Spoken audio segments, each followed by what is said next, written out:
Hello YouTube, this is Steven with On My Way to FIRE, personal finance channel about early retirement and investing.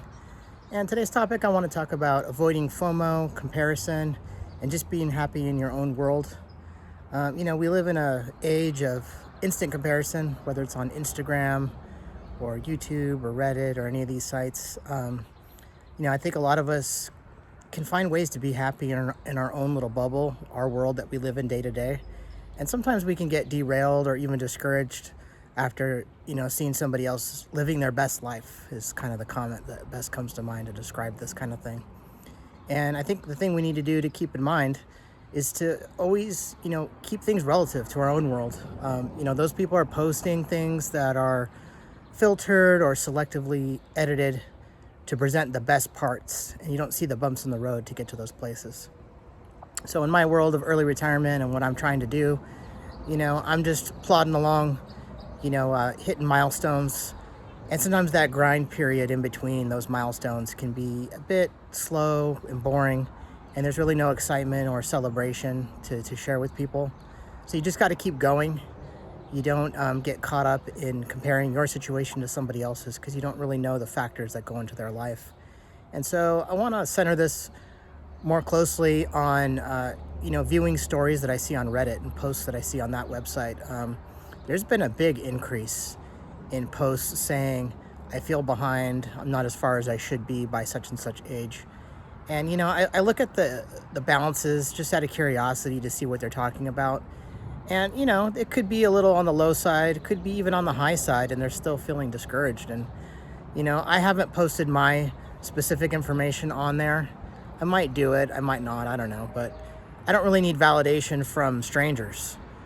And, as far as like seeking advice on what I should or shouldn't do, I'm pretty comfortable in finding that on my own through trial and error or just through small adjustments over a period of time.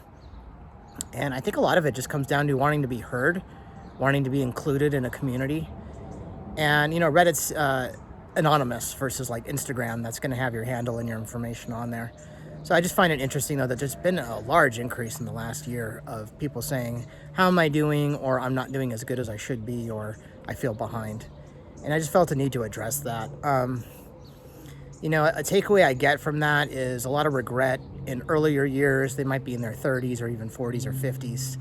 And there's just a lot of regret in their posts saying that I should have done this, or I spent too much time doing that, this and that during the time. A lot of it's partying or traveling, probably the two big ones that I see the most.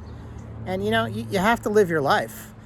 If you're just trying to retire, that's just a process. It's going to take time. If you're in your 30s or 40s or even 50s, it might not be on the horizon for still 10, 15, 20 years, and if you're trying to do the early retirement, that's a whole different story.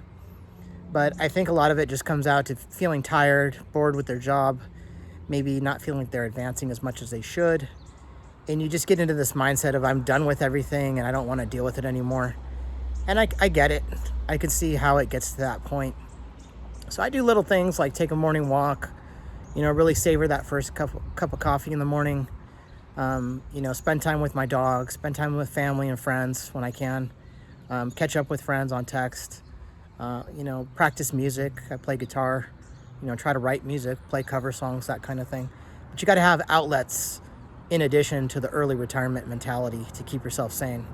If you focus only on one thing, it can start to drive you crazy because you'll start nitpicking or thinking that you're not doing as much as you should with this and that. And it's just really a negative spiraling path to go down. And I just don't see any good that comes out of it. So even on these Reddit posts, kind of getting back to that topic here, even when people start posting comments of support or saying, hey, you got this, just stay on track, a lot of it's just dismissed. And it makes you wonder, what's really the purpose of trying to post on there if you're not going to accept the support or constructive criticism? Nothing's ever really negative on there. Occasionally you get these people who do sarcastic posts that I find kind of stupid. But, for the main part, it's a lot of good support and just telling people just to stay on the course and don't deviate, don't get discouraged. Do what you can, when you can, while you can. And I think that's really what it's all about. When I started off with even just thinking of investing for retirement in general, I was doing the minimum. you couldn't go below 3%. And if I could have, I probably would have gone 1 or 2% just to get it started. But I just didn't see a point in, starting at the perfect opportunity. You just got to get it going. It's kind of like taking that first step in a long walk or a run. You just got to get going. It's not going to be your fastest step, but it's the first step. And that's the inertia to get the account started. So for me, that was 2014, getting that retirement account set up and then waiting the week or two for that to take effect and go into the next paycheck so that it would deduct. And, looking back with the compounding and the amount of, changes in the S&P 500, I think I just put it in the Wellington Admiral Fund, and I finished the year at like $200 or something for 2 paycheck contributions in December of 2014. And, that $250 is probably worth about $600 by now because it's doubled over and then some. So that's kind of the way I think about it. I did what I could while I could. And then, I made adjustments. I went up to about 10% for a while. I had some money, I guess you would call it cash flow problems. I didn't want to take on debt. I didn't want to borrow. So I cut from my 401k contribution and I took it down to like maybe 6 or 7% just to make sure at least I got the match. That was like my main focus at the time. And then when I could, about a year later, probably around 2015, 2016, I took it up to 15%. And then I was pretty consistent, about 15 to 20%. And in the last couple of years, I've been able to keep it between 30 and 35%. And for the first time this year, or for the first time ever really, I've increased it to 40% of my total paycheck withholding to go to the 401k pre-tax. And I don't do the Roth because I want to build the pre-tax as big as I can and do selective Roth conversions down the line when I'm in my 50s and retired. I want to be at least, a few more years into this account to let it build up. But I can, take between 5 and 10,000 at a time and convert that to a Roth in a low tax bracket to where I pay minimal or no taxes, and start that Roth account as a rollover or as a conversion rollover, and just keep stacking year after year. And meanwhile, the rollover 401k will just keep earning money year after year. But I'm thinking out, probably about 10, 15 years from now when I'm able to do this. So, I guess the moral of the story here is don't wait for the perfect opportunity. Just wait for the opportunity and get it going. Build it into your budget.